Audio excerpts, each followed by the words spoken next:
Have you ever pondered the implications of striking a deal with the devil? This question might seem far-fetched, even outrageous, but it's a theme that has been woven into the fabric of Western culture for centuries. It's a concept that's both alluring and fearsome, a tantalizing proposition that has found its way into countless tales and legends. So, what is a deal with the devil? Also known as a Faustian bargain, this pact is said to be made between a human and Satan, or any other demon for that matter. The human trades their soul, their very essence, for something they desire. This could be anything from eternal youth, unparalleled knowledge, unimaginable wealth, or even absolute power. A tempting offer, isn't it? But it's not always about personal gain. There are those who, driven by a darker purpose, seek to serve the devil himself. Their motivations are often shrouded in mystery, their actions driven by a desire for chaos or destruction. It's a chilling thought to willingly dedicate oneself to the embodiment of evil. Yet, as captivating as this concept may be, it's not a decision to be made lightly. A pact with the devil is not a simple transaction. It's not a deal you can negotiate or a contract you can breach without severe consequences. It's a binding agreement, an irrevocable promise that comes with a heavy price. Remember, the devil is crafty. He's a master manipulator, a skilled deceiver who knows exactly what to offer to lure you into his trap. He preys on your weaknesses, your desires, your fears. He offers you the world, but in return, he takes everything that truly matters. As intriguing as this concept is, it's not without its dire consequences. So, the next time you find yourself yearning for something that seems just out of reach, remember the devil's bargain. It's a deal that's as old as time itself, a pact steeped in dread and regret, and it's a decision that could cost you far more than you're willing to pay. History and folklore are replete with tales of individuals who are believed to have struck a deal with the devil. Let's delve into some of these stories. Our first tale takes us back to the early 17th century, to a German scholar named Johann Georg Faust. Faust, dissatisfied with his life and the limits of human knowledge and power, allegedly made a pact with the devil, offering his soul in exchange for unlimited wisdom and pleasure. This tale, passed down through generations, inspired many works of literature and music, including the famous play by Goethe, Faust. In the end, Faust's pursuit of limitless knowledge and indulgence led to his downfall, reminding us of the perils of unchecked ambition.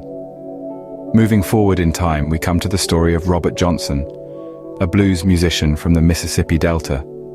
As legend has it, Johnson, desperate to become a great blues guitarist, met the devil at a crossroads at midnight. In exchange for his soul, the devil tuned Johnson's guitar, granting him extraordinary musical talent. Johnson's sudden mastery of the guitar and his untimely death at the age of 27 only fueled these legends.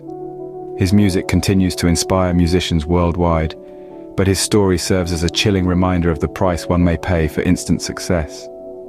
Next, we turn our attention to the most famous deal with the devil in literature, the story of Dr. Faustus by Christopher Marlowe. In this tragedy, Faustus, a scholar, makes a pact with the devil, trading his soul for 24 years of service from a demonic servant and access to forbidden knowledge. Despite the benefits he initially enjoys, Faustus ultimately meets a tragic end, reinforcing the idea that temporary gains acquired through such deals can lead to eternal damnation. In yet another tale, we meet the fabled figure of Saint Theophilus of Adana, a cleric from the 6th century.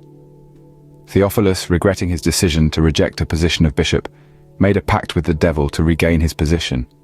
He later repented and was absolved by the Virgin Mary, becoming a saint.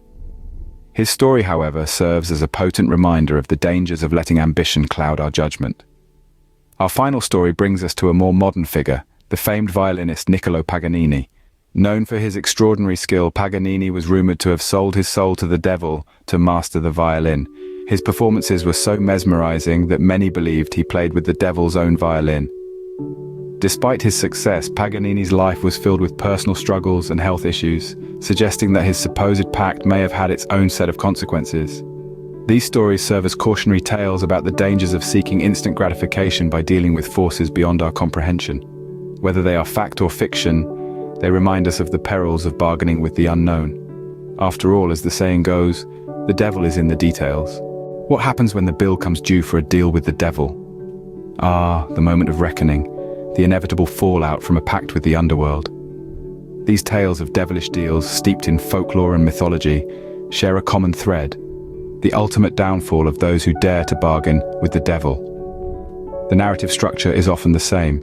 An individual, usually driven by desperation, ambition, or greed, strikes a deal with the devil. They exchange their soul for a temporary worldly gain. It could be wealth, power, knowledge, youth, or any other fleeting pleasure.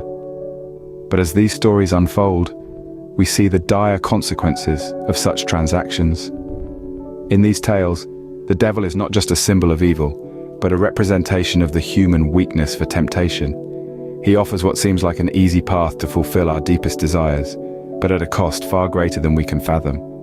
The protagonist's life might initially seem improved, even perfect, but this facade quickly crumbles. The wealth turns to dust, the power corrupts, the knowledge drives to madness, and the regained youth fades faster than it was gained. These stories often serve as moral lessons, cautionary tales warning us of the perils of greed, ambition, and the pursuit of worldly pleasures at the expense of our souls. They remind us that shortcuts to success can lead to a precipitous fall, that ambition unchecked can be our downfall, and that the pursuit of pleasure without consideration for its cost often leads to ruin.